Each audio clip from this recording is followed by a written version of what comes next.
சரி, கர்த்தருடைய நாம மகிமைப்படுவதாக. நாம் இந்த வருஷத்தினுடைய இறுதி பகுதி ஆராதனைக்கு நேரம் நாம் வந்திருக்கிறோம். ஒரு நல்ல ஒரு ஆராதனை. ஏன்னு கேட்டீங்கன்னா, இன்னைக்கு ஆராதனை முடிச்சு நாளைக்கு என்ன பண்ண போறோங்க? நைட்டே புது வருஷத்துக்கு நம்ம என்ன பண்ண போறோம்? நம்ம போகிறோம். ஆகவே இது ஒரு நல்ல ஒரு சூழ்நிலை இன்னைக்கு ஆண்டவர் அமைத்து கொடுத்திருக்கிறார். நன்றி. அதற்காக தேவனுக்கு நன்றி செலுத்துவோம். தலைகளை தாழ்த்தி இந்த வேளையில ஜெபம் பண்ணுவோம். பரிசுத்தமும் நீதி நிறைந்த எங்க நல்ல பரலோக பிதாவே, இந்த நல்ல வேளைக்காக உமக்கு நாங்கள் நன்றி செலுத்துகிறோம். ஆண்டவரே, வருஷத்தினுடைய இறுதி நாளிலே உம்முடைய சமூகத்திலே நாங்கள் தியானிக்க போகிற இந்த வசனத்தை தேவரே நீங்க ஆசீர்வதித்து ஆண்டவரை எங்கள் உள்ளத்திலே விதைத்து அது 30, 60, 100 பலன் கொடுக்க ஒப்பு கொடுக்கிறோம். ஆசீர்வதியும் பொறுப்பெடுத்துக் கொள்ளும். மீட்பர் இயேசுவின் நாமத்தில் ஜெபிக்கிறேன் நல்ல பிதாவே, சோத்திரம். சரி, நம்ம பழைய ஆட்களுக்கு தெரியும், நிறைய கதைகள்லாம் நம்முடைய சின்ன புக்கில் வந்து நமக்கு என்ன பண்ணுவாங்க, சின்ன குழந்தையா இருக்கும் நிறைய கதைகள் எல்லாம் போட்டிருப்பாங்க நம்ம பாட புஸ்தகத்துல. அதுல ஒரு கதை என்ன என்று சொன்னால், 2 பிள்ளைங்க சண்டை போட்டுக்கும். 2 பிள்ளைங்க சண்டை போட்டோன்னே இந்த பிள்ளைகளை குறித்த பெற்றோர்கள் என்ன பண்ணுவாங்க, இந்த பெற்றோர்கள் அதை தெரிஞ்சுக்கிட்டு அது 2 பேரும் என்ன பண்ணுவாங்க, 2 பெற்றோர்கள் என்ன பண்ணுவாங்க, சண்டை போட்டுட்டு இருப்பாங்க. 2 பேரும் சண்டை போட்டுட்டு இருக்கும் பொழுது போய் திரும்பி கொஞ்ச நேரம் பார்ப்பாங்க. இந்த பிள்ளைங்க 2 பேரும் என்ன பண்ணிருப்பாங்க, 2 பேரும் விளையாண்டுட்டு இருப்பாங்க. இதெல்லாம் அந்த நாள்ல எல்லாம் என்ன பண்ணாங்க, அந்த கதைகள்லாம் வந்துச்சு. இந்த நாள்ல அந்த மாதிரி கதையெல்லாம் என்ன செய்ய மாட்டேங்கிறாங்க, சொல்லிக் கொடுக்க மாட்டேங்கிறாங்க. சரி, சோத்திரம் உண்டாவதாக. ஏன்னு கேட்டா, இன்னசென்ட். அந்த பிள்ளைகளுக்கு எது கோபம் என்று தெரியல, எது விரோதம் என்று தெரியல, எது சந்தோஷம் என்று தெரியல, எது சமாதானம் என்று தெரியல. பிள்ளைங்களுக்கு என்ன செய்யுமோ என்ன செய்யறாங்க, அந்த பிள்ளைங்க அதை செஞ்சுக்கிட்டு இருக்கிறத நம்ம பாக்குறோம். இந்த குழந்தைத்தனமான ஒரு காரியத்தை தான் வேதத்திலே சொல்லப்பட்டிருக்கிறது ஒன்று நாம் வாசிக்க போகிறோம். வாசிக்கலாம். யோவான் எழுதின புஸ்தகம் 3வது அதிகாரம் 3வது வசனத்தை நாம் வாசிக்க கேட்கலாம். யோவான் எழுதின புஸ்தகம் 3வது அதிகாரம் 3வது வசனம்.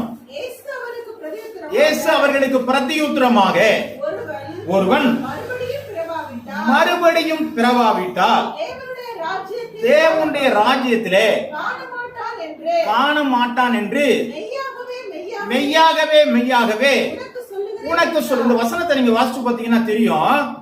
ஒரு வார்த்தையை ஆண்டவர் சொன்ன பிற்பாடு மறுபடியும் அது சொன்னார் என்று சொன்னால் அது என்ன சொல்றாங்க, நிச்சயமாகவே அப்படிங்கிற ஒரு அர்த்தத்தை நம்ம புரிஞ்சுக்கலாம். அப்ப இந்த இடத்துல என்ன சொல்றாரு, திரும்ப அந்த வசனத்தை வாசிங்க. பிரதியுத்தரமாக, அப்ப ஒருவன் மறுபடியும் நீ பிறக்காவிட்டால் தேவனுடைய ராஜ்யத்தை காண மாட்டீர்கள். அப்படின்னு என்ன சொல்றாரு, ஒரு நித்திய ராஜ்யத்தை நீ பெற்றுக்கொள்ள வேண்டுமானால் நீ மறுபடியும் பிறக்க வேண்டும் அப்படிங்கிற ஒரு வார்த்தை தான் சொல்றாங்க. இந்த மறுபடியும் பிறக்கிற காரியங்களை பார்த்தா, ஒரு மனிதன் 2 முறை என்ன சொல்றாங்க, 2 முறை பிறந்தால் 1 முறை மரிக்கிறான். புரியுதுங்களா? 2 முறை மரிச்சா 2 முறை பிறந்தால் 1 முறை என்ன செய்யறாங்க, அவன் மரிக்கிறான். அவன் 1 முறை மட்டும் பிறந்தா என்ன பண்றாங்க, 2 முறை மரிக்கிறான் அப்படிங்கிற ஒரு கருத்து உலக அளவுல சொல்லலாம். அப்படி என்னன்னு கேட்டீங்கன்னா, ஒரு உலக பிரகாரமாய் பிறந்த பிற்பாடு அவன் என்ன பண்ணுவாங்க, பாவத்திற்கு மரித்து நீதிக்கு எழும்போது மறுபிறப்பு ஒன்றை செய்வானே. ஆனால் 2 முறை பிறந்துட்டானா அவனுக்கு ஒரே ஒரு மரணம் தான் உண்டு. அது என்ன மரணம்னா, சரீரமாகிய மரணம் மட்டும்தான். ஆனா 1 முறை பிறந்த ஒரு மனிதன், உலகத்துல 1 முறை பிறந்ததுக்கு அப்புறம் அவன் ஆண்டவருக்கு என்று மறுபடியும் அவன் பிறக்காவிட்டால் அவனுக்கு 2 மரணங்கள் இருக்கிறது. என்ன 2 மரணம் என்று சொன்னால், ஒன்று சரீர மரணம், இன்னொன்று ஆத்தும மரணம் என்ற 2 மரணங்கள் உண்டு. ஆகவே ஆண்டவர் நமக்கு நித்தியமான ஒரு மரணத்தையோ அல்லது நித்தியமான ஒரு நரகத்தையோ கொடுப்பதற்காக ஆண்டவர் ஒரு நாள் என்ன செய்யறாங்க, விரும்பவே கிடையாது. அவர் ஒரு நாள் அதற்காக வரல. அதனால சொல்றாரு, நான் நித்திய ஜீவன் அளிப்பதே என்பது நான் அவர்களுக்கு கொடுத்த வாக்குத்தத்தம் அப்படிங்கறதெல்லாம் பாக்குறோம். ஒரு பெரிய ஒரு ப்ராசஸே ஆண்டவர் பண்ணார். இயேசு கிறிஸ்துவை பிறக்க வச்சு பாவத்துக்காக மரிச்சு யாருமே பாவத்தோடு கூட இருக்கக்கூடாதுங்கிறதுக்காக அவ்வளவு காரியங்கள்லாம் பண்ணாரு. ஆகவே நாம் நித்தியமான நரகத்திற்கு போகக்கூடாது என்பதுதான் ஆண்டவருடைய திட்டம். அதனாலதான் சொல்றாரு, நீ மறுபடியும் பிறக்கலன்னா நான் நிச்சயமாகவே சொல்கிறேன், நிச்சயமாகவே மறுபடியும் சொல்கிறேன், நீ என்ன பண்ண மாட்ட, நித்திய ராஜ்யத்தை காண மாட்டா என்கிறார். சரி, இப்ப இதுக்கு என்ன பண்ணலாம் அப்படின்னு சொன்னா, இந்த பாவத்தினுடைய காரியங்கள், நீங்கள் பாவத்தை விட்டு மறுபடியும் பிறக்க காரியங்களை பார்க்கும் பொழுது வாசிக்கலாம். ரோமர் எழுதின புஸ்தகம் 6வது அதிகாரம் 23வது வசனத்தை நாம் வாசிக்க கேட்கலாம். ரோமர் 6:23. பாவத்தின் சம்பளம் மரணம். அப்ப இது எந்த மரணத்தை சொல்கிறது என்று சொன்னால் ஆத்மாவினுடைய மரணத்தை குறித்து அந்த வேதவசனம் சொல்கிறது. ஏனென்று சொன்னால் ஆதியாகமம் புத்தகத்தில் வாசிக்கும் பொழுது நீ சாகவே சாவா என்னும் பொழுது அவன் அந்த கனியை புசிக்கும் பொழுது அவங்க என்ன செய்யறாங்க, சாகல, ஆனால் அவங்களுக்கு ஒரு பிரிவினை உண்டானது. அதுதான் ஆண்டவருக்கும் அவர்களுக்கும் உள்ள பிரிவினை தான் சாவு என்கிற காரியம். தேவனுக்கும் நமக்கும் தொடர்பற்ற ஒரு காரியம் இருக்கு பார்த்தீங்களா, இதுதான் மரணம். இந்த மரணத்தை தான் அவங்க சந்திச்சாங்க. இவன் வேற மாதிரி சொல்லிட்டதுனால அந்த மரணம் நடக்கலன்னு சொன்னோன்னே அவங்களுடைய வழக்கங்கள் மாறி போய்விட்டது. சோத்திரம். அப்படி என்று சொன்னால் நான் பாவம் செய்திருப்பேனேயானால், எனக்குள்ளே பாவம் இருக்குமானால் என்னுடைய வாழ்க்கையில நித்தியமான நரகம் உண்டு. ஒரு நாளும் நித்திய ராஜ்யத்திற்குள் பிரவேசிக்க முடியாது என்று சொன்னால் வேதம் சொல்கிறது. அது நிச்சயமாகவே எழுத்தாகிலும் எழுத்தினுடைய உறுப்பாகிலும் மாறுவதில்லை, நிறைவேறக்கூடியதா இருக்கிறது. சோத்திரம். லூக்கா எழுதின புஸ்தகம் 16வது அதிகாரம் 22 23 வசனங்களை நாம் வாசிக்கும் பொழுது வாசிக்கலாம். மரித்து தேவதூதனால் விடப்பட்டான், ஐஸ்வர்யவானும் மரித்து அடக்கம் பண்ணப்பட்டான், பாதாளத்திலே அவன் வேதனைப்படும் பொழுது. அப்ப இந்த இடத்துல பார்க்கிறோம், ஒரு மனிதன் மரித்த பிற்பாடு பாதாளத்திற்கு போகிறான் என்று சொன்னால் பாவத்தின் சம்பளமாகிய மரணத்திலே என்ன இருக்கிறது என்று சொன்னால் அவன் வாழ்வு வேதனையுள்ள வாழ்வாய் இருக்கிறது. வேதத்துல எங்களுக்கும் நரகத்துக்கும் சொர்க்கத்துல என்ன வித்தியாசம்னு வேதத்துல எங்கேயும் இல்ல. ஆனால் இந்த ஒரு சம்பவம் மட்டும்தான் பரலோகத்திலே என்ன நடக்கிறது, நரகத்திலே என்ன நடக்கிறதுன்னு சொல்லி என்ன செய்றாங்க, இது போட்டிருக்கிறாங்க. நல்லா குண்டான் எல்லாம் எண்ணெய் எல்லாம் ஆட்டி வச்சிருப்பாங்க, அங்க கொண்டு போய் போடுவாங்க, ரம்பத்தால இருப்பாங்க. அந்த மாதிரி எல்லாம் இல்ல. அது ஏதோ ஒண்ணு நடக்குது. என்ன வேதனையான ஒரு இடம், அது என்ன வேதனைன்னு தெரியாது. அந்த வேதனை உள்ள இடத்திலே பாவம் செய்கிற ஆட்கள் அங்க போய் சேர்ந்து விடுவார்கள் என்று சொல்லப்பட்டிருக்கிறது. ஆகவே ஒரு மனிதன் பாவத்தோடு வாழ்வானையானால் அவனுடைய வாழ்க்கை தேவனிடத்திலிருந்து ஒரு பிரிவினையாகிய மரணம் உண்டாகிறது. தேவனிடத்திலே அவன் பிரிக்கப்படுகிறான். தேவனிடத்திலே ஒன்றும் பெற்றுக்கொள்ள முடியாதபடிக்கு தேவனுக்கும் அவனுக்கும் நடுவான ஒரு பெரிய பிளப்பு இருக்கிறது. அல்லேலூயா. இதுதான் சொல்றார் ஆண்டவர், பரிசுத்தம் இல்லாமல் தேவனை தரிசிப்பது கூடாத காரியம். ஆகவே பரிசுத்தம் இருந்தால் தேவனோடு கூட இருக்கிற இணைப்பு சரியாக இருக்கும். இரண்டாவது ஒரு காரியம், பாவத்தோடு இருப்போமானால் அது வேதனையுள்ள ஒரு வாழ்க்கையாக இருக்கிறது என்று, அது நித்தியமான வாழ்க்கை என்று சொல்லி வேதத்தில் சொல்லப்படுகிறதை பார்க்கிறோம். வாசிக்கலாம். ஏசாயா எழுதின புத்தகம் 59வது அதிகாரம் 2வது வசனத்தை வாசிங்க. இதுதான் நான் சொன்ன தேவனோடு கூட இருக்கிற பிரிவு என்கிற ஒரு காரியங்கள். உங்கள் அக்கிரமங்களே உங்களுக்கும் உங்கள் தேவனுக்கும் நடுவாக பிரிவினை உண்டாக்குகிறது. அப்ப நாம நினைக்கிறாங்க, நாம செய்யற அக்கிரமம், நம்ம செய்கிற மீறுதல்கள் நம்மள ஒண்ணும் பண்ணல, நமக்கு ஒண்ணும் பிரச்சனை வரல நினைக்கிறோம். இது என்ன செய்கிறது, நமக்கும் தேவனுக்கும் இடையாக என்ன பண்றதுங்க, பிரிவினையை உண்டாக்கி விடுகிறது. அப்பவே தேவனை எப்படி நம்ம கேட்க முடியும்? நான் அப்பா அப்படின்னு கூப்பிட முடியுங்களா? உன்னை அறியேன்கிறாரு வேதத்துல வாசிப்போம். உன்னுடைய நாமத்தினாலே நாங்கள் பிசாசுகளை துரத்தினோம் அல்லவா, உங்களுடைய நாமத்தினாலே நாங்கள் வியாதியை சுகமாக்கினோம் அல்லவா. எவ்வளோ நீ நல்லதான் செஞ்சப்பா, அதெல்லாம் நல்லதான் செஞ்சப்பா, உன்னை தெரியாதப்பான்ற. அப்ப வரங்களினால என்ன வேணாலும் செஞ்சிடலாம்னு சொன்னா, வாழ்க்கை சரியில்லைன்னு சொன்னா ஆண்டவர் சொல்ற உன்னை தெரியல. அப்ப நம்முடைய வாழ்க்கையில அக்கிரமம் இருக்குமானால் தேவனை விட்டு பிரிவு நமக்குள்ளே உண்டாகிறது. அந்த பிரிவு நம்மளா பிரிக்கணும்னா அதுவாவே பிரிஞ்சிடும். நமக்கு அது தெரியாது, நாம எது கேட்டாலும் ஒண்ணும் நடக்காது, ஆண்டவரே தரிசிக்க முடியாத ஒரு சூழ்நிலை. சரி, வாசிக்கலாம். எசேக்கியேல் எழுதின புத்தகம் 18வது அதிகாரம் 20வது வசனத்தையும் நாம் வாசிக்கலாம். எசேக்கியேல் 18:20.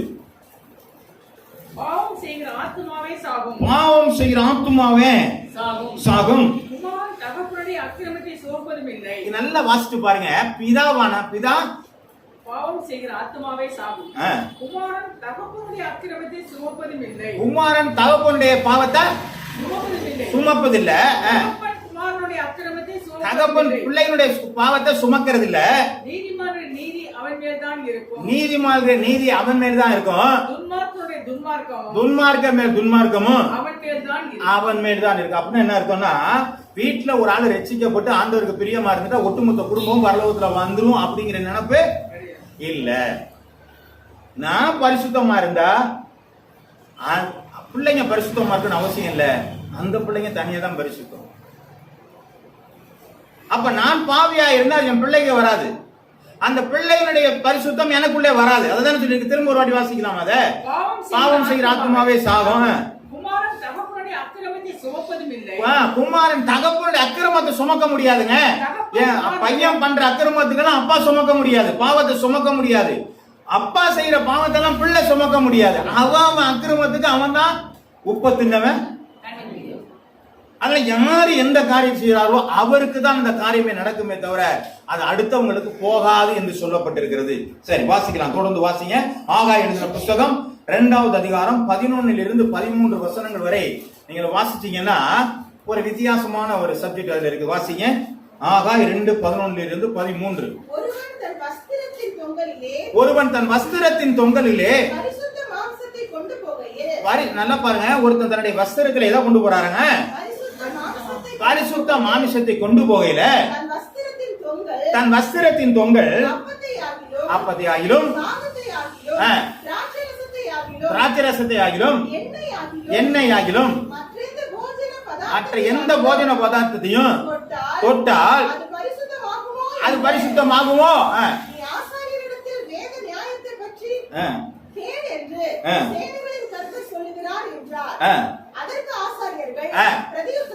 பிரதியுத்தரமாக பரிசுத்தமாகாது என்றார்கள். தொட்டால் தீட்டுப்படுமோ என்று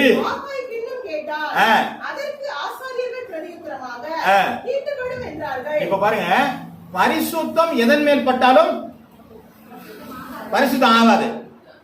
ஆனா தீட்டு எது மேல பட்டாலும். அப்ப நம்ம பரிசுத்தம் என்பது வேறு, தீட்டு என்பது வேறு. தீட்டுன்னு சொன்னா பாவம் அல்லது சாபம்.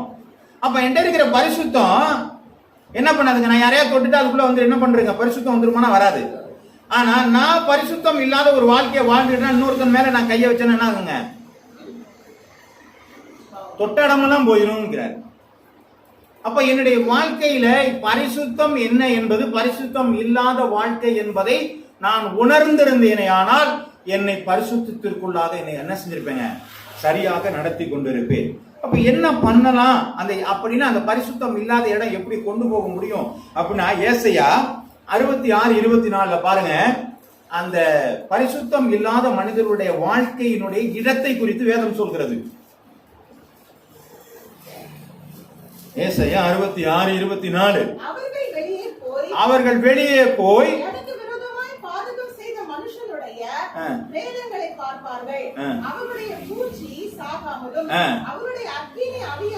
அவர்கள் அக்கினி அவியாமலும் இருக்கும். இப்ப பாருங்க, பாவியா இருக்கிற மனிதனுடைய நித்திய நரகம் எப்படியா இருக்குமாங்க? அவியாத அக்கினி இருக்கிற இடமா இருக்கும். அங்க நெருப்பு குறையவே குறையாது, எரிஞ்சுக்கிட்டே தான் இருக்கும். அதுக்குள்ளதான் வேதனைப்படுவாங்கன்னு சொல்லி வேதம் சொல்கிறது. அது எப்படி எரியுது, எப்படி வேதனை இருக்குங்கிறதுலாம் நமக்கு என்ன செய்யுதுங்க? ஆமா, தெரியாது. அது போய் பார்க்கணுங்கிற அனுபவம் நமக்கு என்ன செய்ய வேண்டியதில்லை. ஏன்னா நம்ம அந்த இடத்துக்கு போறதுக்கான சாய்ஸை நம்ம வேணாம். நமக்கு நம்ம வேற இடத்துக்கு போறத நம்ம ட்ரை பண்ணிட்டு இருக்கோம். ஓகே, அப்ப அந்த இடம் எப்படிங்கிறது நம்ம முதல்ல புரிஞ்சுக்கணும்னு சொன்னா, நரகம் என்பது அவியாத அக்கினி உள்ள இடமாக இருக்கிறது. வாசிக்கலாம். மத்தேயு எழுதின புஸ்தகம் 13:41 வாசிங்க. அந்த இடத்தினுடைய இன்னொரு தன்மையும் அது காட்டுகிறது. மத்தேயு 13:41. அப்பொழுது நீதிமான்கள் பிதாவின் ராஜ்யத்திலே சூரியனை போல பிரகாசிப்பார்கள். கேட்கிறதற்கு காதுள்ளவன். 13:41. தூதர்களை அனுப்புவார். அவர்கள் அவருடைய ராஜ்யத்தில் இருக்கிற சகல இடர்களையும் அக்கிரமம் செய்கிறவர்களையும் சேர்த்து அவர்களை அக்கினி சுவாலையிலே போடுவார்கள். அக்கினி சுவாலையில போடுவாங்க. அழுகையும் பற்கடிப்பும். நரகத்தினுடைய இடம் எப்படி இருக்கிறது? அங்க வேதனையான அக்கினி இருக்கிறது மாத்திரமல்ல, அங்க என்ன இருக்குங்க? அழுகையும் பற்கடிப்பும் இருக்கிறது. அங்க அழுகையும் பற்கடிப்பும் இருக்கிற வேதனையான ஒரு வாழ்க்கை இருக்கிறது என்று சொல்லி வேதம் சொல்கிறது. அடுத்த ஒண்ணு வாசிக்கலாம். வெளிப்படுத்தல் 20வது அதிகாரம் 15வது வசனம். 15.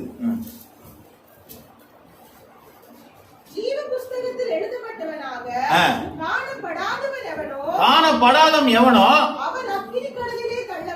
அக்கினி கடலிலே தள்ளப்பட்டான். அங்க என்ன இருக்குங்க? அதப்ப கடைசியில கொண்டு போய் பாக்குறது அக்கினி கடல். அதுதான் வெளிப்படுத்த தீர்க்க போறாங்கிற ஒரு நியாய தீர்ப்பினோட அக்கினி கடலிலே தள்ளப்படுவார்கள். பாருங்க, அக்கினியான அவியாத அக்கினியா இருக்குதுங்கிறாங்க. அழுகையும் பற்கடிப்பான இடம் இருக்குன்னு சொல்றாங்க. அது அக்கினி கடலா இருக்குன்னு சொல்றாங்க. இதெல்லாம் எங்க இருக்குன்னா நித்தியமான நரகத்துல இருக்குது அப்படிங்கிற சொல்லப்பட்டிருக்கு. இதெல்லாம் எதுக்கு நம்ம முன்னாடி கொண்டு போனா அந்த இடத்துக்கு போகாம நம்ம தப்பிச்சுக்கணுங்கிறதுக்காக இதெல்லாம் என்ன பண்ணிருக்காங்க, ஒரு எச்சரிப்பாக்காக நமக்கு என்ன சொல்றாங்க கொடுத்திருக்கிறது. நம்ம ரோட்ல போனா என்ன சொல்லிடுவாங்க, 60 கிலோமீட்டர் 30 கிலோமீட்டர் 20 கிலோமீட்டர் போட்டிருப்பாங்க. என்னன்னா அவ்வளவுதான் ஸ்பீடு போகணும்.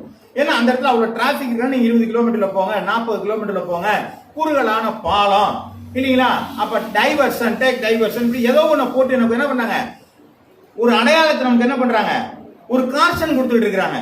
அப்ப இதெல்லாம் எதுக்கு கொடுத்துருக்காங்கன்னா இந்த இடத்துக்கெல்லாம் போயிடாதீங்க அப்படிங்கிறதுக்காக வேதத்தில் நமக்கு என்ன செய்யறாங்க, சில வெளிப்பாடுகளை கொடுத்து நரகத்திற்குள் போகக்கூடாது என்பதற்காக கொடுமைகளை நமக்கு காண்பித்துக் கொண்டிருக்கிறது வேதம். அல்லேலூயா, ஸ்தோத்திரம் உண்டாவதாக. வாசிக்கலாம் 1 யோவான் 2வது அதிகாரம் 25வது வசனத்தை நாம் வாசிக்கும் பொழுது ஆண்டவர் எவ்வளவு நல்லவராகவே இருக்கிறார். வாசிக்கலாம். நித்திய ஜீவனை அளிப்பேன் என்பதை அவர் நமக்கு செய்த வாக்கு தத்தம். அப்ப ஆண்டவர் எனக்கு ஒரு வாக்கு தத்தம் கொடுத்திருக்காரு, என்னன்னா நித்திய ஜீவனை. அப்ப யாருக்கு கொடுக்கிறாருங்க, அது யாருக்கு கொடுப்பாருங்க, யாருக்கு அதை தருகிறார்? நித்திய ஜீவனை யார் தருகிறார்? எல்லாருக்கும் கொடுக்கிறாரு. அதுல யாரும் அவர் குறைவே வைக்கல. நான் வரலாமா, நீ யாரு வேணாலும் வாங்கப்பா. ஆண்டவர் அதுல என்ன இருக்கு, எல்லா ஜனங்களும் வெற்றிப்படையவும் தேவனை அறிகிற அறிவு அடையவும் தேவன் சித்தம் உள்ளவராக இருக்கிறார். எல்லாரும் அந்த இடத்துக்கு வரணுங்கிறது தான் ஆண்டவருடைய ஆசை. இதுதாங்க வாக்கு தத்தமே. அப்ப ஆண்டவருக்கு எந்த இடத்துல என்ன பண்ணலாங்க, நீ எங்கேயும் மாறி போயிடாதேன்னு சொல்றதுக்கு, மாறி போயிருன்னு சொல்றதுக்கும் ஆண்டவர் எங்கேயுமே சொல்லல. நீ நல்லா இருக்குன்னு தான் சொல்லிட்டு இருக்கிறார். வாசிக்கலாம். சங்கீதம் 19:7 எடுத்து வாசிங்க. சங்கீதம் 19:7. கர்த்தருடைய வேதம் என்ன இருக்கு, உறைவற்றதும் ஆத்துமாவை உயிர்ப்பிக்கிறதும்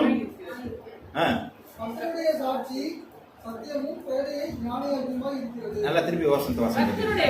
கர்த்தருடைய வேதம் உறைவற்றதும் ஆத்துமாவை உயிர்ப்பிக்கிறதா இருக்கிறது. அப்போ பாவம் செய்கிற ஆத்மா மரித்து கிடந்த அந்த வாழ்க்கையை வேத வசனம் உயிர்ப்பிக்கிறது. அல்லேலூயா.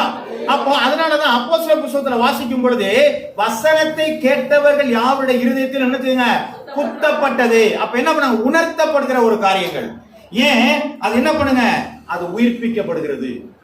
அப்ப வேத வசனத்தை நம்ம அதிகமாக வாசிக்க வாசிக்க வாசிக்க நம்முடைய பாவ இருள் நம்ம இடத்துல விலகிறது மாத்திரமல்ல, பாவத்தை விட்டு நம்மளை உயிர்ப்பிக்கிற ஒரு காரியமாய் இருக்கிறது. ஆகவே நீங்கள் வேத வசனத்தை வாசித்துக் கொண்டே இருங்கள். அல்லேலூயா. 1 பேதுரு 4வது அதிகாரம் 19வது வசனத்துல வாசிக்கிறான். நம்ம வேதத்தை வாசிக்கிறது மாத்திரமல்ல, என்ன செய்ய வேண்டும் என்பதையும் வேதம் சொல்கிறது. 1 பேதுரு 4:19. ஆகையால் தேவனுடைய சித்தத்தின்படி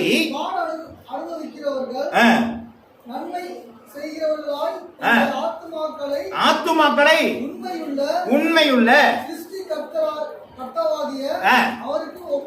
அவரிடத்துல ஒப்பு கொடுங்கள். அப்ப என்ன சொல்றாங்க, வசனத்துக்கு கீழ்ப்படுகிறதும் இல்ல, என்னுடைய ஆத்துமாவை யாரிடத்துல ஒப்பு கொடுக்கணுமா, அவர்கிட்ட என்ன செய்யுங்க, ஒப்பு கொடுக்கணும். அப்படின்னு என்ன அர்த்தங்க, ஒப்பு கொடுத்தல் என்ன அர்த்தம், நான் இல்லை நான் எல்லாம் அவரே. நான் இல்லைங்க, எல்லாம் அவர் தாங்க, அவர் என்ன சொல்றாரோ அதாங்க, அவரை தவிர வேற எதுவும் கிடையாது. அவர் சொன்னா நிச்சயமா செய்வேன். அப்போ முழுவதுமாக ஒப்பு கொடுக்கிற எதுலங்க, சிந்தையில, செயலில, நடக்கையில, எல்லா காரியத்திலும் நான் ஆண்டவருக்கு என்று நான் ஒப்பு கொடுக்கிற அனுபவம். முதல்ல பார்த்தோம், வசனத்தும் என்னை உயிர்ப்பிக்கிறது. இந்த உயிர்ப்பிக்கிற வசனம் என்னத்துக்குனால என்ன செய்யணுங்க, என் தேவனிடத்துல என்னை ஒப்பு கொடுக்க வேண்டும். அல்லேலூயா. இதெல்லாம் நம்மகிட்ட நடக்கணும் அப்படிங்கிற சொல்லி இருக்குது. வாசிக்கலாம். 1 பேதுரு 4வது அதிகாரம் 19வது வசனம். ஆகையால் அதான் வாசிச்சதா, சரி வாசிங்க. யாக்கோபு 1வது அதிகாரம் 21வது வசனம். ஆகையால் எல்லா விதமான அழுக்கையும் துர்க்குணத்தையும் ஒழித்துவிட்டு உள்ளத்தில் நாட்டப்பட்டதாய்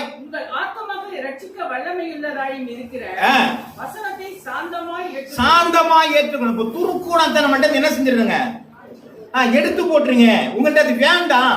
செத்த ஈக்கள் பரிமளகார தைலத்தை நல்ல சென்ட் பாட்டில் இருக்குதுங்க, அதுல ஏதாவது ஒரு நாற்றமான ஒரு காரியம் வந்து என்ன ஆகுங்க, சென்ட் பயன்படாது இல்லையா? ஒரு நல்ல சாப்பாடு சாப்பிட்டு இருக்கும் பொழுது அதுல ஒரு ஏதாவது ஒரு பள்ளியோ ஏதோ ஒன்று விழுந்துருச்சுன்னா ஒட்டுமொத்த பள்ளியை தூக்கி போட்டு சாப்பிடலாம்.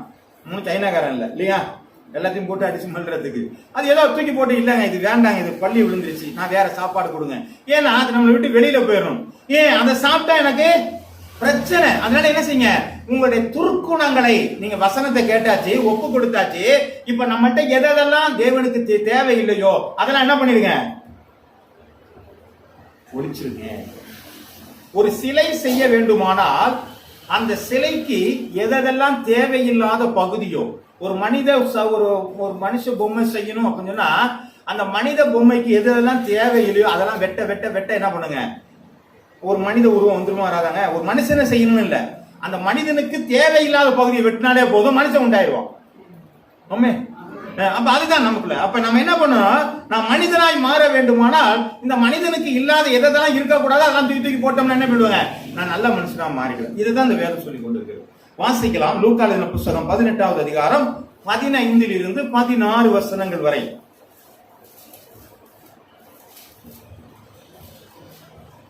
பின்பு குழந்தைகளையும் அவர் தோடும்படிக்கு அவர்கள் அவரிடத்தில் கொண்டு வந்தார்கள்.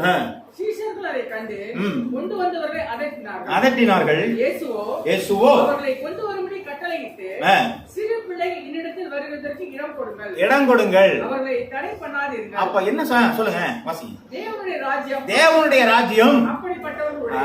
அப்ப என்ன சொல்றாருங்க, தேவனுடைய ராஜ்யம் எப்படிப்பட்டதாங்க, சிறு பிள்ளைகள். அப்படின்னா என்ன, சிறு பிள்ளைகள் என்னங்க அர்த்தம், அதுங்களுக்கு எதுனே தெரியாது இல்லைங்களா? அப்பா சொன்னா இந்த ரயிலு வந்து எதுல போகுது அப்படின்னு சொன்னாங்கன்னா இதுல காத்துல போகுதுன்னு சொன்னா கூட பிள்ளைங்க என்ன செய்யுங்க, நம்பும்.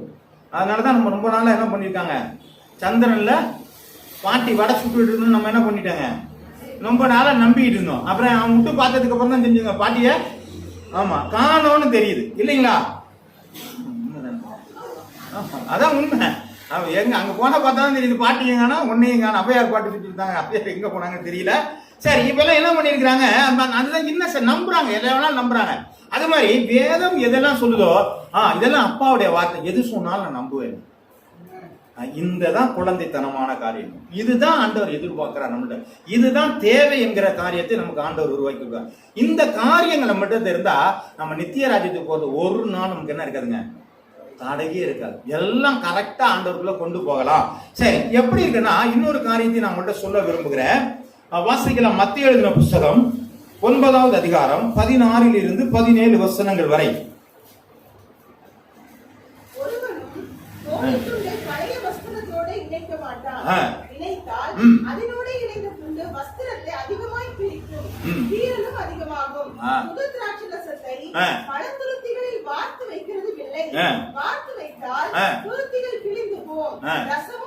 ரசமும் சிந்திப்போம் கெட்டு போ. இப்ப என்ன சொல்றாங்க, நம்ம லைஃப் இப்படி எல்லாம் வச்சுக்கணும்னு சொன்னாங்கல்ல. ஒரு பாவம் இருக்குது, அப்ப யாரு நித்திய ஜீவனா, குழந்தையா இருந்தா போகலாம்னு சொல்லியிருக்கு. அப்ப குழந்தைக்கு என்ன, குழந்தையா இல்லைன்னா என்ன ஆகுனா நரகம் எப்படி இருக்குன்னு நம்ம வாசிச்சோம். இப்ப நரகத்துக்கு அப்புறம் நான் போக கூடாது அப்படிங்கும்போது என்னென்னலாம் எனக்குள்ள இருக்கணும் அப்படிங்கறத நம்ம பார்த்தோம். இப்ப என்ன பாக்குறோம்னா, அந்த குழந்தை மாறினா இதெல்லாம் நடக்கணும்னு பார்த்தோமே, இதை நடக்கிறதுக்கு எனக்கு என்ன தேவை, எனக்கு ஒரு ஹெல்ப் வேணும். பரிசுத்தாவே நமக்கு ஹெல்ப் கொடுத்துருக்காரு இல்லையா, நமக்கு ஒரு ஹெல்ப்பர் வேணும். நான் என்னுடைய வாழ்க்கையில துணை ஒருத்தர் இருக்கும் பொழுதுதான், அதனாலதான் நமக்கு என்ன பண்ண, ஒரு கணவன் மனிதன் தனிமையாக இருப்பது நல்லது அல்ல என்று சொல்லி ஒரு துணை என்ன செஞ்சிருக்காரு, நமக்கு படைச்சிருக்கிறார். அப்போ ஒரு துணை ஒன்று தேவையா இருக்கிறது. அதனால சொல்றாங்க, 2 பேர் படுத்தால் சூடு உண்டாக, என்ன சொன்னாங்க, தனியா படுத்தா சூடு உண்டாக, 2 பேர் இருந்தா சூடு உண்டாகும், முப்புரினுள் ஆறாது.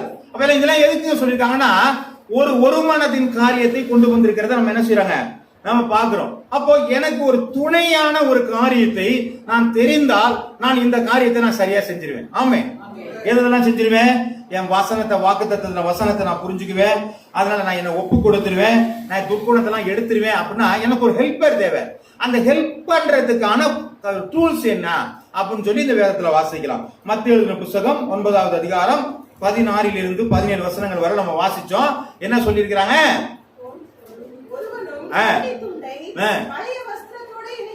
இணைக்க மாட்டான், அதிகமாகும் ஆ. வீரனும் அதிகமாகும். அப்ப என்ன சொல்றாங்க? பழசோட புதுசை சேர்க்காத அப்படின்னாங்க. புது வருஷத்தோட பழைய வருஷத்தை சேர்க்காத, எல்லாமே புதிதாயின. அப்ப நம்மளோட வாழ்க்கையில் என்ன இருக்குன்னா, ஒரு புதிய அனுபவத்தை நீங்கள் கொண்டு போக வேண்டும் என்று சொல்றாங்க. பழைய காரியத்தையே நமக்குள்ள வச்சுக்கிட்டு புதியவைகளையும் நம்ம கொண்டு போக வேண்டுமானால் இந்த வேத வசனம் சொல்கிற பிரகாரமாக துருத்தி கிழிந்து போய்விடும், துணி கிழிஞ்சிரும் அப்படின்னாங்க. அப்படின்னா என்ன சொல்றாங்க? பழைய காரியங்களை நீங்கள் விட்டு விட்டு புதிய காரியங்களோடு நீங்கள் சிந்திக்குமானால் அந்த காரியங்கள் உங்களுடைய வாழ்க்கையில சக்சஸ் ஆகும். இதுதான் முதல் டூல். ரெண்டாவது ஒரு டூல் சொல்றேன். 1 கொரிந்தியர் 5வது அதிகாரம் 8வது வசனம். ஆதலால் பழைய புளித்த மாவோடே அல்ல, பழைய புளித்த மாவோடு அல்ல, துப்புர பொல்லாப்பு என்னும் புளித்த மாவோடும் அல்ல, அல்ல துப்புரவு உண்மை என்னும் புளிப்பில்லாத அப்பத்தோட பண்டிகை ஆசரிக்க கடவோம். புளிப்பில்லாத அப்ப பண்டிகைன்னு சொல்றாங்க. புளிப்பு இருக்க கூடாது. இன்றைக்கும் இஸ்ரவேல் என்ன செய்றாங்க? அந்த புளிப்பில்லாத அப்ப பண்டிகை அவங்க கொண்டாடுறது வழக்கமா இருக்கிறது. அப்ப என்ன பண்ணுவாங்கன்னா, இந்த பிள்ளைங்களை வளர்க்குறாங்க. இந்த வேதத்துல நம்ம அதிகமா பார்த்தா, உன் பிள்ளைகளுக்கு போதித்து, நிறைய இடங்கள்ல யாத்திராமத்தில் பார்த்தீங்கன்னா உன் பிள்ளைக்கு போதி, நீ உட்கார்ந்து இருக்கும் பொழுது பிள்ளைகளுக்கு வசனத்தை சொல்லிக் கொடு அப்படின்னு நிறைய வசனங்களை சொல்லி கொடுத்துட்டு இருக்கிறாங்க. அப்ப என்ன சொல்றாங்க? அந்த இஸ்ரவேல் ஜனங்கள் ஒரு பழக்கம் என்னன்னு சொன்னா, இந்த பழைய புளிச்ச மாவை என்ன பண்ணுவாங்கன்னா, வீட்டுல எல்லாம் அங்கங்க எங்கேயாவது என்ன பண்ணுவாங்க? ஒழிச்சு வச்சிருவாங்க. அப்ப என்ன பண்ணுவாங்க? இந்த பிள்ளைங்களை கூப்பிட்டு அதெல்லாம் எடுத்துருவாங்கன்றுவாங்க. இந்த பிள்ளைங்க போய் என்ன பண்ணும்? எங்கெங்க இருக்கோ அதெல்லாம் என்ன பண்ணும்? இந்த இடத்துல இருக்கு, இந்த இடத்துல இருக்கு, இந்த இடத்துல இருக்கு, இந்த இடத்துல இருக்குன்னு சொல்லி அந்த புளித்த மாவு எங்கெங்கெல்லாம் இருக்குதோ அதெல்லாம் அந்த பிள்ளைங்க என்ன செய்யுங்க? காட்டுமா. அப்ப அப்பா என்ன பண்ணுவாராம்? ஒரு கிண்ணத்தையாவது ஒரு கரண்டி எடுத்துக்கிட்டு ஒரு ஒரு பறவையினுடைய ரெக்கையை வச்சு அந்த கிண்ணத்தை வச்சு என்ன பண்ணுவாங்க? அந்த அப்பத்தை, அந்த புளிப்பை அந்த கிண்ணத்துல தள்ளி விடுவாராம். புரியுதுங்களா? இதோட அர்த்தம் விளங்குதான். தொடக்குறதுங்கிறது கிடையாது.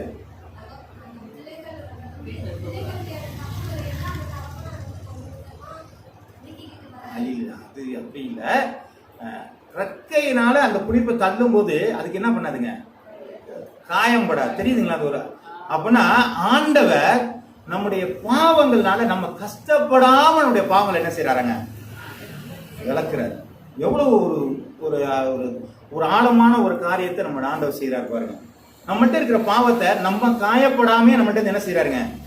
எடுத்து போறாரு. நம்மகிட்ட இருக்கிற புளிப்பை நம்ம எடுக்கணும்னு சொல்லி நாம முயற்சி செய்ய வேண்டாம். ஆண்டவர் என்கிட்ட இருக்கிற புளிப்பை எடுத்து போடுன்னு சொன்னா அவர் வலி இல்லாம என்ன செய்வாருங்க?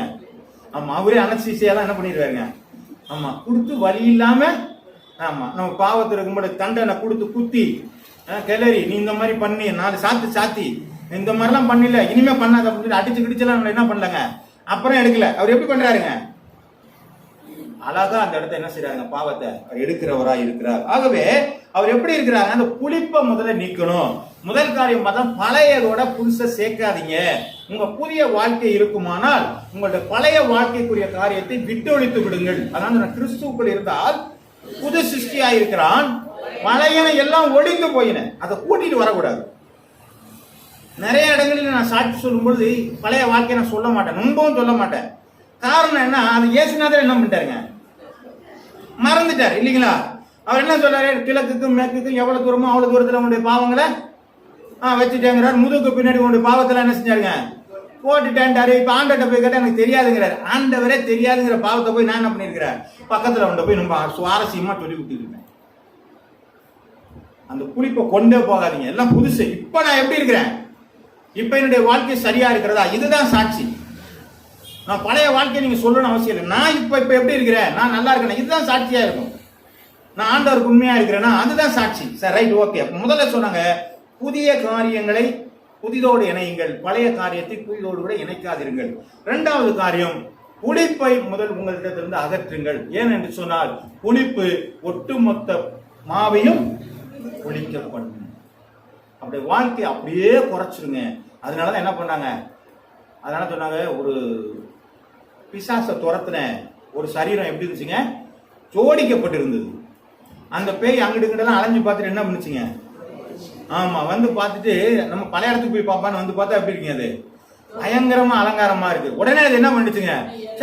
ஆமா, பின்னாடி போய் 7 பேர்த்த என்ன செஞ்சுங்க? கூட்டு வந்துருச்சு. இப்ப அதனாலதான் என்ன சொல்றாங்க?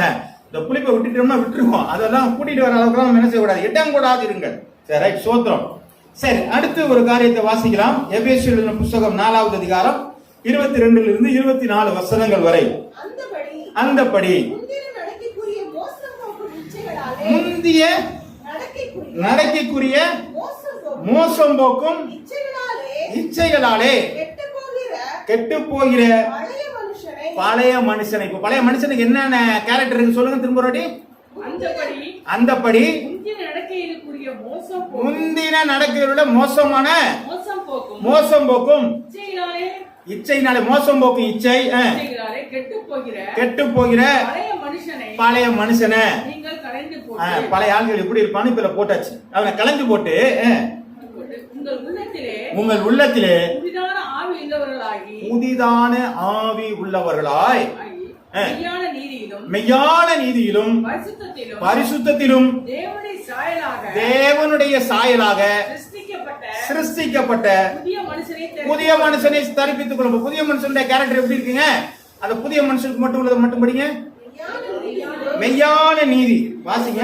புதிய மனுஷன் எப்படி இருப்பான்? மெய்யான நீதியில இருப்பான், பரிசுத்தத்துல இருப்பான், தேவனுடைய சாயலாய் சிருஷ்டிக்கப்பட்ட புதிய மனுஷனை. தேவன் எப்படி இருந்தாரோ அப்படியே ஒரு மனுஷன் இருப்பான்னா அவன் தான் புதிய மனுஷன் இல்லைங்களா? அப்படி ஒரு மனிதனாக நீங்கள் உங்களை என்ன செஞ்சீங்க? மாற்றிக்கொள்ளுங்கள். புதிய சாயலை, தேவ சாயலை நீங்கள் அடைவதற்கு இதெல்லாம் இருந்தாதான். இதெல்லாம் டூல்ஸ். என்ன டூல்ஸ்? பழையதை விட்டுறணும், பழையதோட புதுசை இணைக்க கூடாது, இல்லைன்னா புளிப்பை நம்ம இடத்துல நீக்கணும். புதிய மனுஷனாகி ஆண்டவரை நாம் தரித்துக் கொள்ளணும். ஆண்டவரை போல இருக்கிற சுபாவத்தை, ஆண்டவரை போல இருக்கிற பரிசுத்தத்தை நாம் தரிப்பித்துக் கொள்ள வேண்டுமா? 2 கொரிந்தியர் 5வது அதிகாரம் 17வது வசனம். இப்படி இருக்க ஒருவன் கிறிஸ்துவுக்குள் இருந்தால் புதிய சிருஷ்டியாய் இருக்கிறான், பழையவை ஒழிந்து போயின. அப்ப எல்லாம் எனக்கு என்ன பண்ணணுங்க? எல்லாம் புதுசாகும், எல்லாம் புதுசாகும். ஒன்னும் பழசு போய் என்ன செய்யக்கூடாது, அதெல்லாம் திரும்பியே வரக்கூடாது. பழைய காரியமெல்லாம் நம்மள்ட்ட என்ன பண்ணக்கூடாது, இருக்கவே கூடாது. புதுசா எல்லாம் மாறிங்க.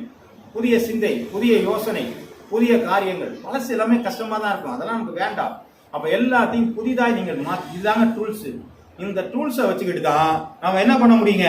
இந்த அவியாத அக்னிக்கு போக முடியும். அது மாத்திரம் இல்ல, வசனம் நம்மளை உயிர்ப்பிக்க முடியும், தேவனுக்கு நாம ஒப்பு கொடுக்க முடியும், துர்க்குணத்துல ஒழிக்க முடியும். குழந்தைய போல மாறணும்னா இந்த காரியங்கள் நம்ம இடத்துல நடைபெற்றாக வேண்டும். அல்லேலூயா, ஆமென். கர்த்தருடைய நாமம் மகிமைப்படுவதாக. அப்படி நடந்தா வேதத்துல ஒரு காரியத்தை சொல்லப்பட்டிருக்கிறது. நீங்க வாசிங்க. 1 கொரிந்தியர் 15வது அதிகாரம் 35 இருந்து 44 வசனங்கள் வரை. ஆகிலும் மரித்தோர் எப்படி எழுந்திருப்பார்கள். இப்ப பாருங்க, முதல் காரியத்தை என்ன போட்டிருக்கீங்க? மரித்தோர் எப்படி எழுந்திருப்பார்கள், இல்லைங்களா? இப்போ இந்த காரியத்தை யாருக்கு பத்தி சொல்லப்பட்டிருக்குது? யாரை பத்தி சொல்லுது? மரித்தோர் தான். மரித்தோரை பத்தி தான் சொல்லுது. மரித்தோர் எப்படி எழுந்திருப்பார்கள். அப்பனா செத்து போன, சரீர பிரகாரமாக செத்து போனவன், மரணத்திலே உள்ளாக்கப்பட்ட ஒரு மனிதன் எப்படி எழுந்திருப்பார். அப்ப மரிச்சு போன, அடக்கம் பண்ணப்பட்ட ஒரு மனிதன் எப்படி எழுந்திருப்பான் அப்படிங்கிற ஒரு வசனத்தை சொல்லுது. வாசிங்க.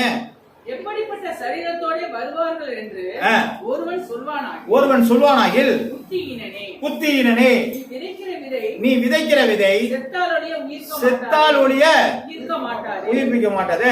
நீ விதைக்கிற பொழுது விதையாமல் கோதுமை அல்லது மற்றொரு தானியத்தினுடைய வெறும் விதையே விதைக்கிறாய். அதற்கு தேவன் தமது சித்தத்தின்படியே மேனியை கொடுக்கிறார். விதை வகைகள் ஒவ்வொன்றிற்கும் அதற்கேற்ற மேனியையே கொடுக்கிறார். எல்லா மாம்சம் ஒரே விதமான மாம்சம் அல்ல. மனுஷனுடைய மாம்சம் வேறு, மிருகங்களுடைய மாம்சம் வேறு, மனுஷனுடைய மாம்சம் வேறு, பறவைகளுடைய மாம்சம் வேறு. வானத்துக்குரிய மேனிகளும் உண்டு, பூமிக்குரிய மேனிகளும் உண்டு. வானத்துக்குரிய மேனிகளுடைய மகிமையும் வேறு, பூமிக்குரிய மேனிகளுடைய மகிமையும் வேறு. சூரியனுடைய எது வாசிக்கிறீங்க? 40. சரி, வாசிங்க. 40 வாசிங்க. சூரியனுடைய மகிமையும் வேறு, சந்திரனுடைய மகிமையும் வேறு, நட்சத்திரனுடைய மகிமையும் வேறு. மகிமையை நட்சத்திரத்துக்கு நட்சத்திரம் விசேஷித்திருக்கிறது. மரித்தோரை உயிர்த்தெழுதலும் மரித்தோரின் உயிர்த்தெழுதலும் அப்படியே இருக்கும். இப்போ இதுதான் செத்து போன எப்படா உயிர்த்தெழுப்பானா இதுதான் விளக்கம் கொடுத்திருக்கு. புரியுதுங்களா? ஒருத்தன் செத்து போயிட்டானா எப்படிங்க உயிர்த்தெழுமா நம்ம ஒரே இதில் சொல்லாம இந்த இடத்துல என்ன பண்ணிருக்காங்க, அதை ஸ்பெசிபிக்கா ஒரு இடத்தை குறிப்பிட்டு சொல்லப்படுது. எப்படி உயிர்த்தெழும்பார்கள் வாசிங்க, அதை தொடர்ந்து வாசிங்க. அழிவுள்ளதாகி இந்த சரீரம் விதைக்கப்படுகிறது, அழிவில்லாததாய் என்ன செய்ய போறதுங்க, எழுந்திருக்கும். அப்போ ஒரு மனிதனை ஒரு சரீரத்தோடு கூட உள்ள புதைச்சிட்டா அந்த சரீரம் உயிர்த்தெழாது. அப்படித்தானே போட்டிருக்கு. என்ன போட்டிருக்கு? அழிவுள்ளதாகிய இது அழிவில்லாதா எழுந்திருக்கும். அப்படின்னா என்ன அர்த்தம்? ஆண்டவர் அதற்கு வேறு ஒரு ரூபத்தை கொடுக்க போகிறார். அல்லேலூயா.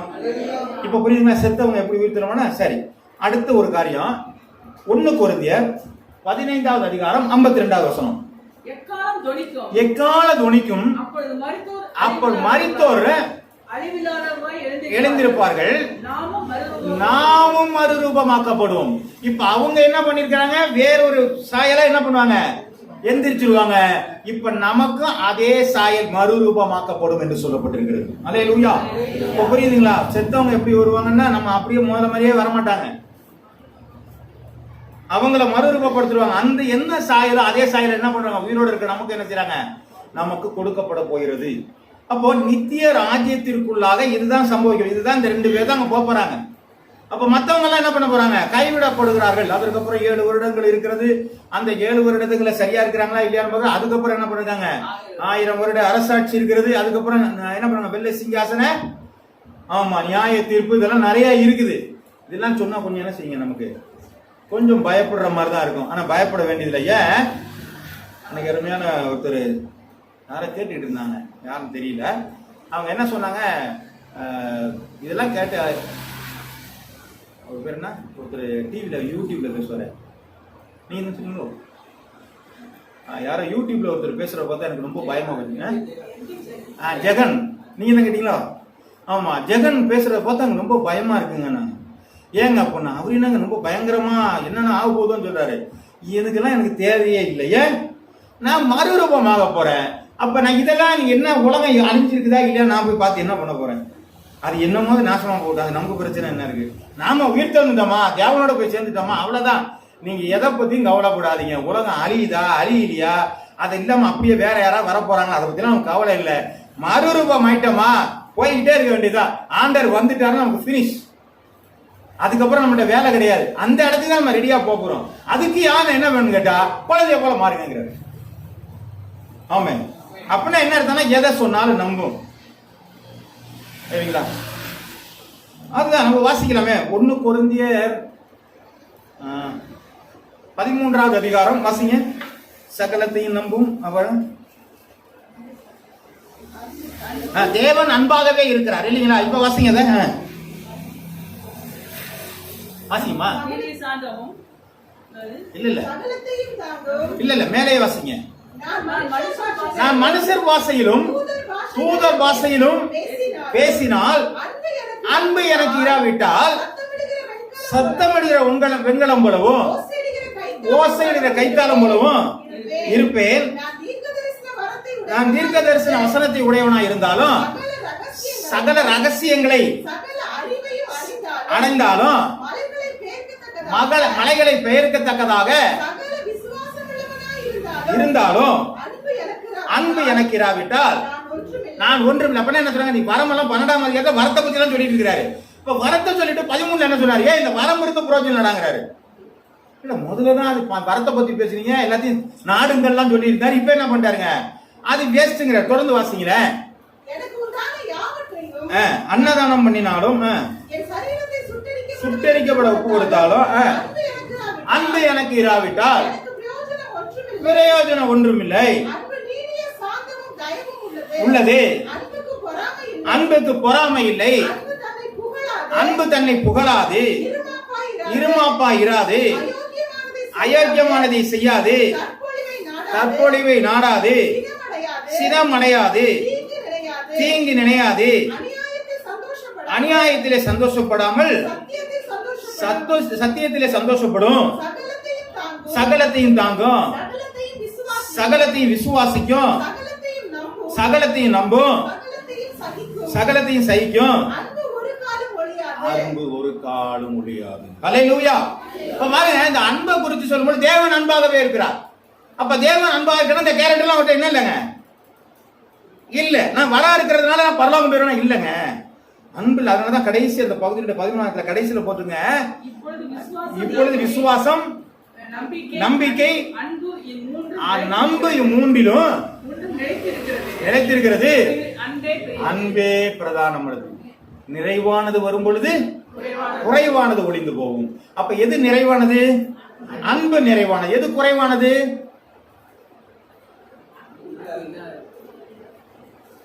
படிச்சீங்களா? வரிசையா படிச்சீங்க. வரங்கள் குறை உள்ளது. அந்த வரமெல்லாம் குறைஞ்சிச்சும்பா, அதெல்லாம் ஒரு குறை உள்ளது. அது சில பேருக்கு கிடைக்கும், சில பேருக்கு கிடைக்காம இருக்கும், கொஞ்ச நாள் வரும், கொஞ்ச நாள் வராம போயிடும், அதெல்லாம் பிரச்சனை இல்லை. அது குறை உள்ளது. அன்புதான் பிரதானம் அப்படிங்கிற ஒரு காரியத்தை சொல்லுறது. சரி, கடைசியா ஒரு வசனத்தை நம்ம வாசிக்கலாம். 2 கொரிந்தியர் 4வது அதிகாரம் 16வது வசனத்தை வாசிக்கலாம். நாங்கள் சோர்ந்து போகிறதில்லை, என் புறம்பான மனுஷனானது அழிந்தும் உள்ளான மனுஷனானது நாளுக்கு நாள் புதிதாக்கப்படுகிறது. அப்ப என்ன பண்ணுங்க, நாளுக்கு நாள் நம்முடைய உள்ளான மனுஷன் எப்படி இருக்கணுங்க? ஆமா, நமக்கு இன்னைக்கு 1 வருஷம் தாண்டி நமக்கு என்ன பண்ணுங்க, 1 வயசு ஏறி போச்சு இல்லைங்களா? அப்படித்தானே பிரதர்? அப்படிதான் தம்பி? ஆமா, 1 வருஷம் ஏறி போச்சுங்க. இப்ப நம்ம என்ன பண்றோம்? 2023வது வருடம். இப்ப நாளையில இருந்து இந்த காலண்டர்ல என்ன சொல்லுவோம்?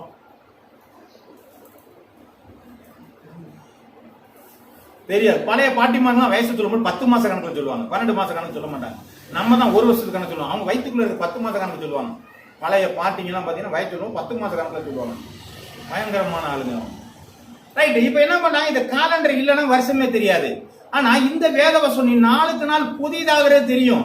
எனக்கு தலைமுடி முடிக்கிறது வளர்றது தெரியும் இல்லைங்களா? இல்லைன்னா என்ன பண்ணுவோம், 1 மாசம் கழிச்சு என்ன பண்ணுவோம், போய் ஹேர் கட் பண்ணுவோம். ஏன்? வளர்ந்துருச்சு, நகம் வளர்ந்துருச்சு, வெட்டணும் இல்லைங்களா? அழுக்கு சேர்ந்துருச்சு, குளிக்கணும்.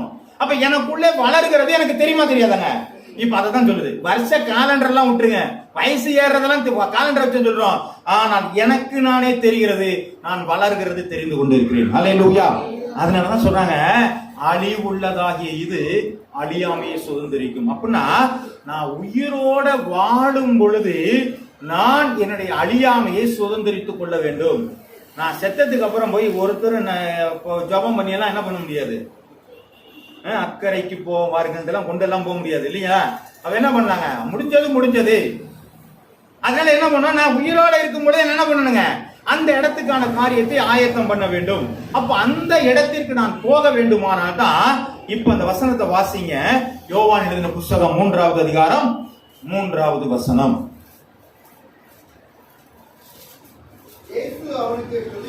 இயேசுவுக்கு பிரதியுத்தரமாக, ஒருவன் மறுபடியும் பிறவாவிட்டால் தேவனுடைய ராஜ்யத்தை காண மாட்டான் என்று மெய்யாகவே உனக்கு சொல்கிறேன். அப்ப நம்ம எல்லாம் பரலோக ராஜ்யம் போகணும்னு தான் ஆண்டவர் விருப்பம். போகாதேன்னு தான் திரும்பி ஆண்டவர் என்ன செய்றாருங்க, ஆண்டவர் சொல்லிக் கொண்டிருக்கிறார். ஹல்லேலூயா, ஹல்லேலூயா. கர்த்தருடைய நாம் மகிமைப்படுவதனால யாரும் பயப்பட வேண்டாம். மாற்றங்களுக்காக தான் நம்ம ஆண்டவர் என்ன செய்றார், ஒவ்வொரு நாளும் வேத வசனம் சொல்லப்படும் பொழுது ஏற்ற வேளையிலே சொல்லப்பட்ட வார்த்தை வெள்ளித்தட்டில் வைக்கப்பட்ட பொன்பலத்துக்கு சமானம். அப்படின்னா என்னங்க அர்த்தம்? அப்ப எனக்கு இந்த நேரத்துல கிடைச்ச வார்த்தை என்னை போதிக்கிறது, என்னை வளர்க்கிறது, என்னை மாத்துகிறது, என்னை ஆசீர்வதிக்கிறது, என்னை என்ன புதுப்பிக்கிறது. அப்ப என்ன பண்ணிட்டேன்னா அடுத்த இடத்துக்கு போறதுக்கு எனக்கு சாய்ஸ் இருக்குன்னு அர்த்தம். அப்ப நம்ம புதுப்பிச்சு கொண்டே இருக்கணுமே தவிர, எனக்கு எப்பப்பெல்லாம் வசனங்கள் கிடைக்குதோ நான் புதுப்பிச்சுக்கிட்டு தான் இருக்கணுமே ஒழிய நம்ம பூரணப்பட்டவர்கள் என்று ஒரு நாள் நம்ம என்ன செய்ய முடியாதுங்க, நினைக்கும். யாரும் பூரணப்பட்டவர்கள் இல்ல, தேவனுடைய ராஜ்யத்திலே தான் பூரணப்பட வேண்டும். அவர் எடுத்துக்கிட்டாதான் நான் பூரணமா இருக்கேன்னு அர்த்தம். அதுவரை நமக்குள்ள என்ன இல்லைங்க, குறை உள்ளவர்கள் தான். ஆகவே நாம் ஆண்டவருடைய நித்திய ராஜ்யத்திற்கு போகும் பொழுது குழந்தை உள்ளத்தை நாம் கொண்டிருப்போமானால் அந்த ராஜ்யத்தை நாம் நல்லாக சுதந்திரித்துக் கொள்ளலாம். ஹல்லேலூயா, ஹல்லேலூயா, ஹல்லேலூயா.